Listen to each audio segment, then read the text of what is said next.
And welcome to another episode of Life in the Mind, a neurodivergent podcast by neurodivergent people. I'm Joy A.B. Wigman. And I'm Murray Spear. And on today's episodes, it is Life in the Mind of Dr. Catherine Jones. Hello, Catherine. Good morning. Hello there. Hi. We're really excited to have you on. Catherine has some amazing jobs that we're really interested to talk to you about. And it's really exciting as well because this is our first ever attempt at a remote recording. I know, we are pioneers. Everybody else has been in the studio with us, so bear with us if it's a little bit different today. Most podcasts start sort of remote and then go live, and we've done it sort of backwards. Because we are better. We are better. That's just why, obviously. So thank you for joining us this morning, Catherine. The first question we normally ask people is, what is your relationship to neurodivergence?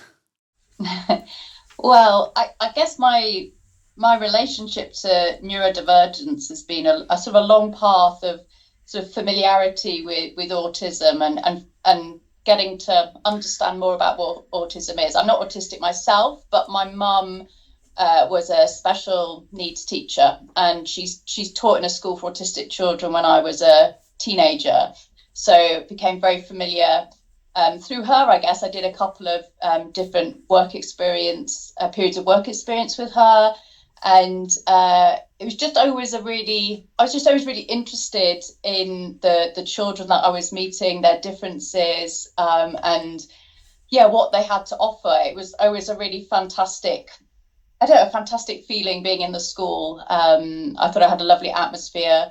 And I guess that was where it all started. And I went to university to study psychology, and we got taught about autism there, but from a more obviously an academic perspective. So we were understanding some of the theories about, what makes an autistic brain different. So it just sort of continued. And I then did a PhD, which wasn't on autism, but I found an advert for a job so from your PhD, you go to become a postdoctoral role. And it was looking at the cognition and behaviour of autistic adolescents. And I thought, that feels like a dream research role, like using those skills that I've developed in research, but taking them into this field of autism that I found really, really interesting. And I was lucky enough to get it. So from then on, my career has been embedded in autism research. And I guess up to the present day, now I'm at Cardiff University. We have a school of psychology, so psychology department, and I teach in that. But my research is very much around autism. So I lead the Wales Autism Research Centre. So we do work more broadly. We touch on other elements of neurodivergence, but it's fundamentally has an autism focus. Wow. Sorry, that was very meandering. No, that was great. That was great. Really nice and in-depth. It was a perfect answer. Because I was going to ask what impact that relationship with neurodivergence has had on your life, but it sounds like it's had a great impact on your life.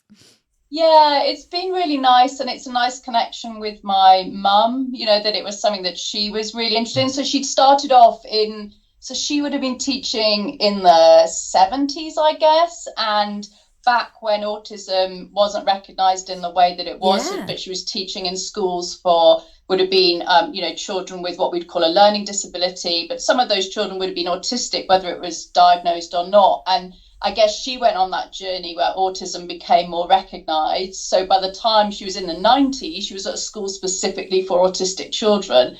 So it was interesting to see her path. And then I guess I've continued that on because we now have a different understanding of autism than we did in the 90s. So I think it's really fascinating to have that perspective as we've learned, and our society is hopefully changing. We're changing in the way that we perceive and understand autism. So it's been a thread through my life for a very long time. Wow. That's a really interesting point in terms of how, because you've had that exposure to it for such a long time, especially including how your mum was kind of interacting with this side of things. Like, I imagine you've really seen that change that's happened, because it's been such a big change, like the step change between how we perceive autism now and how it was when we were kids, either one of us, is so big. I mean, even in the past 10 years, I think like even the services for autistic children have changed greatly. And also, like you say, the attitude. So I was talking about this with my mum actually kind of this week, that it's just when she was a kid, it was just not something that was recognised in that way or thought about in that way. So that's interesting for you saying that your mum worked with kids with what they would have called learning disabilities, but actually a lot of them would have been autistic. Yeah, and I guess a particular type of autism, because that was school for children with those learning disabilities, those intellectual disabilities. There's a whole swathe of autistic people who never would have gone to that school, and would be much less likely to have been recognised then, because we have become more inclusive of recognising across that intellectual spectrum. So yeah, I mean, there's definitely been a lot of changes. I sort of remember thinking, well, when would it have been? Maybe about around 2005, which is still years and years ago. But you can't. And getting into autism research, thinking, oh well, we just didn't know things back then, but we know it all now. And now, 20 years on, I'm slightly embarrassed because we didn't know it all then, and we're still learning. So yeah, it's been quite a journey. What are some of the this might be a bit of a difficult question, but what's some of the biggest changes you noticed from kind of in the time that you've been working in this field? So I would say, yeah, I mean, lots, but one of the key is the sort of deficit language and the medical model, or how that has shifted to perceive autism as a difference. I think there's been some really important work there. And the other thing I would say from a research point of view is the inclusivity of autistic people in research. I remember the first conference I went to, International Autism Conference, it was in Montreal, and I'd heard there was an autistic researcher there, and I was like, oh, wow, an autistic researcher. It felt, I mean, there would have been other autistic people at this conference, I'm sure, but it felt like really exceptional. And yeah, I mean, things have changed so much. We have so many more autistic researchers or people comfortable in sharing their autism. I think there's been a huge shift in that. Now at that same conference, which still takes place, so I was there in Melbourne actually last year, which was amazing. But they had a sensory room, a space for autistic people to go to. They had a special event for neurodivergent autistic researchers, so they could sort of connect with one another. Lots of things set up, and it's the expectation that it's the norm that you would expect. Of course, you'd expect autism researchers in any research field, but particularly in the autism research field. So yeah, you can't underestimate the shifts that have happened. Can I ask you about the birthday party? Yeah, the film, because I'm pretty sure I've seen it. Murray was telling me about it this morning. It's like, I'm sure I've seen that. How did that sort of come about? Yeah, so the birthday party is a sort of 18-minute sort of psychoeducational film that was developed for sort of frontline professionals to help them understand the signs of autism. So, people turning up in a GP surgery or in different environments, and people not really understanding what autism looks like. And I think some of that is you could have a very narrow view and thinking it's, there's a particular type of person, or not understanding it's looking at a pattern of behaviours in lots of different areas of life. And some of those differences can be really subtle and hard to detect. Yeah. So it's kind of bringing that nuance in 18 minutes. And yeah, we did that through the script of this birthday party, where you could meet 3 different children who all had autism, but a different type of presentation. So the idea is you could see these 3 different types and through them learn about, well, they all share things in common, but they're actually very different. So we felt that was an important message, and that's based on research. So there's research sort of that can extrapolate these different sort of types of presentation. But it wasn't just us that did it. It was in partnership with the Welsh Government. So they actually wanted the film, and then they came to us. So they were the sort of driver, but we came in to help them with that scripting. And then we've done a lot of translations since into other languages. And I think that's been one of the most rewarding parts of it, because you think of where we are. Actually, Wales is really leading the way. So I'm in Wales in terms of understanding of neurodivergence and difference. but other countries, the stories they'd have about children's needs or adults' needs just not being recognised and understood, and this desperate need for educating people.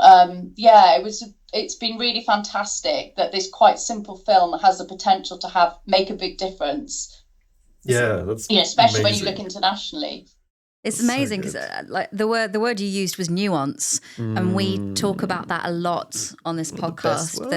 That if you've met one autistic person, you've met one autistic person. Yeah, and even just thinking, because we were both late diagnosed. Yes, and I think a lot of that is because of those nuanced presentations weren't recognised. Where something like this birthday party film would be perfect for helping people recognise, and maybe it would have changed things and can change for the future.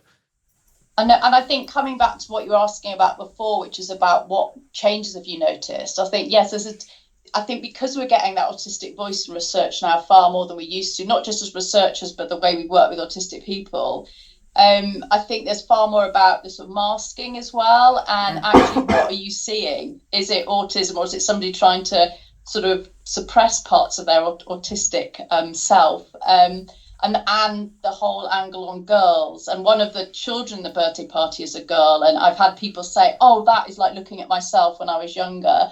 And masking wasn't really being discussed as much around the time that film was being made, but that is a classic child who camouflages to fit in and copies those around her. So I think, that's another. I think that child particularly captures something about where we have much more insight and understanding now into those types of presentation. And I was going to ask you, even off of filming, so you lead the Wales Autism Research Centre. So what kind of stuff does that do? Because I don't know, I've not really heard of something like that in England. So it would be... That's a good point. Yeah.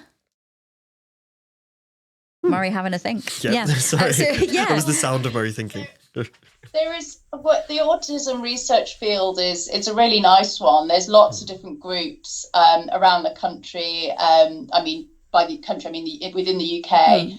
And the Wales Autism Research Centre was the first sort of national research centre that was set up. And Wales is a small country, so it's slightly different to England, where you'll have more regional centres doing really fantastic work. So yes, there are really great centres in England as well. But sorry, what was your? I can't remember where we started. I was just asking sort of what you do at the Autism Research Centre.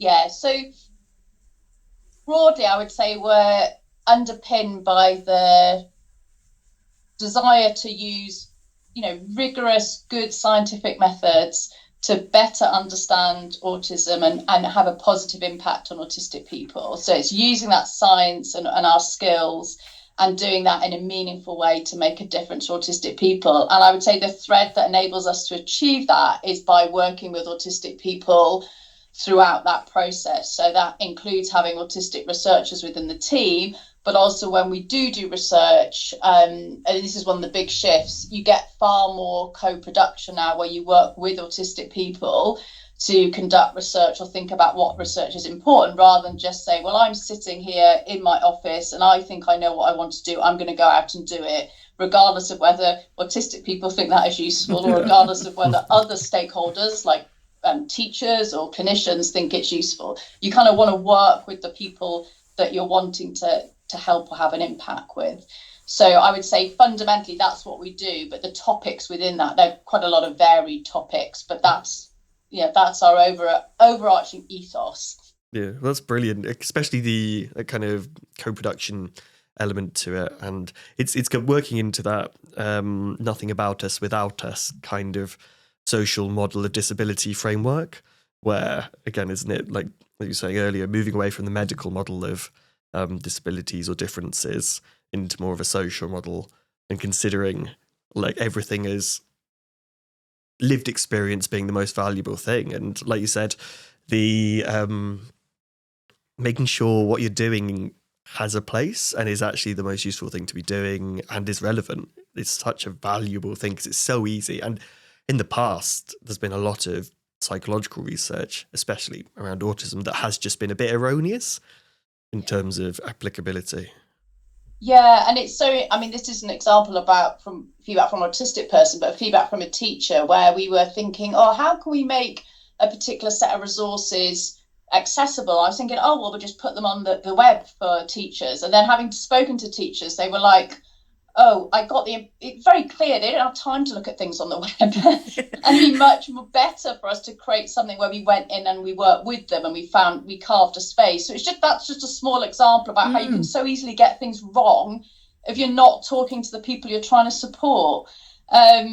And it's even journals now, they're often asking us to comment in our research papers on the community involvement. So you have to have a specific statement about how you've involved or not autistic people in your work. And I think that's a really positive move, because it gets people really thinking about the engagement that they have with the autistic community.